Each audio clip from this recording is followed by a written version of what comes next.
Hey guys, and welcome back to the channel. Today, I've got a quick guide for you on how to add a Steam key to your Steam app. Let's dive right into it.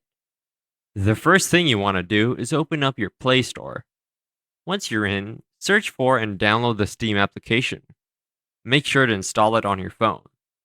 After installation, log in with your Steam account. Now head over to the Steam app and make sure it's up to date. If not, simply tap on Update to ensure you have the latest version. At the top of the app, you'll find the menu. Tap on Wallet, and from here, select Redeem a Steam gift card or wallet code. Here's where you enter the key. Input your wallet code in the provided box and tap Continue to submit. The amount associated with the key will automatically be added to your funds. And there you have it, a quick and easy way to add a Steam key to your Steam app.